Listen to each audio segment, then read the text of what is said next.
Hey guys, welcome back to another story. Today I'm going to tell you a story where I actually lost my best friend back in 7th grade. And honestly, it all started with a stupid seating chart. So it was just like a usual day for us, and we were like laughing as usual. I mean, that was what we were known as the giggly duo. Okay, anyhow, so even though we both were like really good students, like straight A students, top-notch students, and we were very good with the teachers, but we had this slight problem of constantly laughing and it disrupted the whole class. So one day, our science teacher, she actually got fed up of us, and she moved my friend to the opposite side of the room. And she ended up sitting with this girl named, let's call her Annie.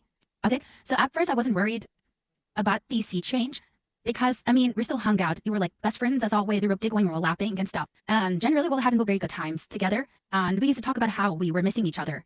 But then, after a few days, Annie started training us. That was not only that. During classes, normally me and my friend would look at each other across the room and would stop laughing. But that stopped happening as well. What was going on? I was confused at first, but slowly this became a habit. And a transition occurred that I did not see coming, to tell you. It happened slowly. At first I was okay with it. I mean, new friend, no problem, right? The more the merrier. But the energy started to shift. I tried to bring up an inside joke and my friend would just give me like a polite smile before turning back to Annie to talk about something that happened in class while I wasn't there. Slowly, I started to become the third wheel in my own friendship. I'd walk them across the room during class, and the jealousy was literally eating me alive.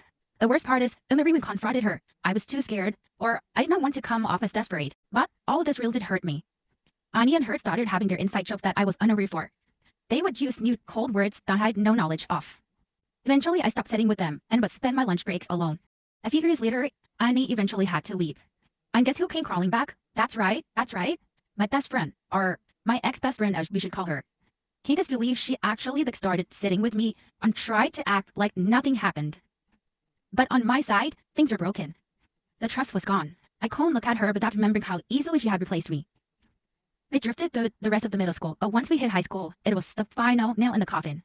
Our classes were completely different, and without that forced time together, we just stopped talking altogether. There was no big fight, just a slow fade into being strangers. Now, 7 years later, we don't call, we don't text. It's crazy to think that a friendship I thought would last forever ended because of a simple change in our seats.